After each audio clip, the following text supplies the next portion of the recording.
સુરતમાં ચંદુલાલ શેઠની શેરી ખાતે ક્રિકેટ ટુર્નામેન્ટનું આયોજન કરવામાં આવ્યું છે. સુરતના રામપુરા વિસ્તારમાં આવેલ ચંદુલાલ શેઠની શેરી ખાતે ચંદુલાલ યુવક મંડળ અને ભવ્ય 11 જયેશભાઈ કંથારિયાના સહયોગથી શ્રી રામ કપ અને Rampura unity cup plastic ball cricket ટુર્નામેન્ટનું આયોજન કરવામાં આવ્યું હતું, જેમાં મેચ જોવા માટે મોટી સંખ્યામાં પ્રેક્ષકો પધાર્યા હતા તેમજ સામાજિક સંસ્થાના પ્રમુખો અને રાજકીય આગેવાનો પણ ઉપસ્થિત રહી મેચ નિહાળી હતી. સુરતમાં દર વર્ષે સમાજના યુવાનો અને મહોલ્લા શેરીની પ્રગતિ તેમજ નશા જેવા દૂષણોથી દૂર રહેવા રમતગમત ક્ષેત્રે રમી શારીરિક રીતે સુડોળ રહી ચંદુલાલ યુવક મંડળ અને ભવ્ય 11 જયેશભાઈ કંથારિયાના સહયોગથી ક્રિકેટ મેચનું આયોજન કરવામાં આવે છે. આ ક્રિકેટ ટુર્નામેન્ટમાં સુરતના વિવિધ વિભાગોમાંથી અલગ અલગ ટીમે ભાગ લીધો હતો. આજે સેમીફાઇનલ બાદ ફાઇનલ મેચ રમાઈ હતી. ચંદુલાલ શેઠની શેરી છે. અહીંયા ભવ્ય 11 જયેશભાઈ કંથારિયા અને ચંદુલાલ શેઠની શેરી યુવક મંડળે ભેગા થઈ અને રામપુરા યુનિટી કપ અને શ્રી રામ કપની ટુર્નામેન્ટનું પ્લાસ્ટિક ક્રિકેટ ટુર્નામેન્ટનું આયોજન કર્યું હતું. એમાં અહીંના મોહલ્લાના અને બહારના સુરતના બીજા એરિયાના પણ ઓપન ટુર્નામેન્ટ હતી શ્રી રામ કપની. એમાં સુરતના બીજા એરિયાના પણ યુવાનોએ બહુ ઉત્સાહપૂર્વક ભાગ લીધો હતો અને દરેક છોકરાઓ સંગઠિત થઈને આ મેચ ટુર્નામેન્ટને ખૂબ સારી રીતના રમ્યા છે. આજે બે ટુર્નામેન્ટના આજે ફાઇનલ મેચ આજ રોજ યોજાવા જઈ રહી છે. એમાં પહેલી મેચ શ્રી રામપુરા યુનિટીની રમાશે અને બીજી મેચ શ્રી રામ કપની રમાશે. આયોજન કેવું થયું?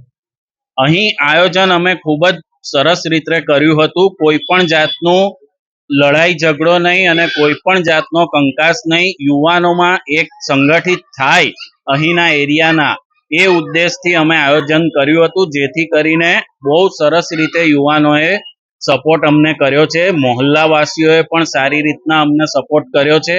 આગળ પણ આવી રીતના આ મોહલ્લાના આ એરિયાના યુવાનો અને અમારા મોહલ્લાવાસીઓ સપોર્ટ કરતા રહે એવી અમારી પ્રતિક્રિયા કેવું લાગ્યું આ વખતે? બહુ સરસ લાગ્યું. અમે ભાગ્યશાળી છે કે જયેશભાઈ કંથારિયા અમારા મોહલ્લામાં રહે છે અને આવી ટુર્નામેન્ટ રમાડે છે. એ જેમાં ભાગ્યશાળી છે અમે આ ટુર્નામેન્ટ રમી શકીએ. ખાસ કરીને શેરીમાં રમવાની મજા આવે છે. હા, શેરીમાં રમવાની મજા આવે. પ્લાસ્ટિક ઉપર રમે. હા, દર વર્ષે આયોજન થાય. દર વર્ષે આયોજન. કેવી વ્યવસ્થા છે? વ્યવસ્થા ખૂબ જ સારી છે. બધું સારું છે. આવું આયોજન છે ફાઇનલમાં. બીજે બધે ટુર્નામેન્ટ હોય છે પણ આવું આયોજન નથી હોતું. પણ જયેશભાઈ કંથારિયા ટુર્નામેન્ટમાં ફાઇનલમાં આવું આયોજન છે એટલે પ્લેયરોને પણ એક મોટિવેશન મળે છે રમવા માટે. ઉત્સાહ રહે છે. આવું બધું હોય છે અને જયેશભાઈ એકદમ પ્રામાણિક રીતે રમાડે છે અને ટ્રોફી કેસ બધું સારું આપે છે. આપણું નામ? મારું નામ છે જયેશ લાલચંદભાઈ કંથારિયા. આ કઈ જગ્યા છે ને કેવી રીતે ટુર્નામેન્ટનું આયોજન કર્યું? અમે આ ટુર્નામેન્ટનું આયોજક કર્યું છે રામપુરા ચંદુલાલ શેઠની શેરી યુવક મંડળ દ્વારા આયોજિત છે. મારું નામ જયેશભાઈ કંથારિયા. ટુર્નામેન્ટ નામ છે ભવ્ય એક્સાઈ તરીકે ટુર્નામેન્ટ ખોલી છે ને આ ટુર્નામેન્ટમાં જે ફર્સ્ટ ફાઇનલ મેચ ચાલુ થાય છે રામપુરા યુનિટી તરીકે અમે એક બધા એકતા થાય એ માટે અમે ટુર્નામેન્ટ ચાલુ કરી છે. તો ગત વર્ષે અમે ટુર્નામેન્ટ ખોલી હતી તો મારી પાસે રામપુરા યુનિટીમાં 8 ટીમ થઈ હતી.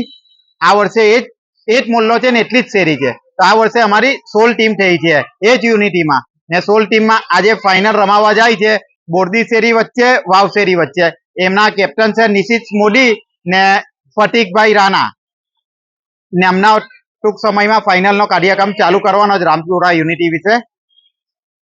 આ વર્ષે કેટલી ટીમોએ ભાગ લીધો? રામપુરા યુનિટીમાં 16 ટીમે ભાગ લીધો ને આના પછી સેકન્ડ જે છે શ્રીરામ કપની ફાઇનલ છે એમાં બી 16 ટીમ છે. એમાં બેટ બોય ભાવિનભાઈની ટીમ છે, જય માતાજી કેતનભાઈ પટેલની ટીમ છે. એ હમણાં 9:30 વાગે ચાલુ થશે. આ રામપુરા યુનિટીનો જે કાર્યક્રમ રહ્યો તે એકદમ સફળ રીતે આ પૂર્ણ થવા જઈ રહ્યો છે. આ રામપુરા યુનિટીનો મુખ્ય ધ્યેય એ જ હતો કે એક જાતની યુનિટી બને, સંગઠન બને, હિન્દુ એકતાને આગળ લાવવા અને સંપ રહે એકબીજામાં. અને આ જ રીતે દર વર્ષે રામપુરા યુનિટી થતી રહીને સક્સેસ થતી રહી એ જ ઈચ્છે છે. કેવું લાગ્યું આ વખતે? આયોજનમાં તો કોઈ કમી નહીં રહી.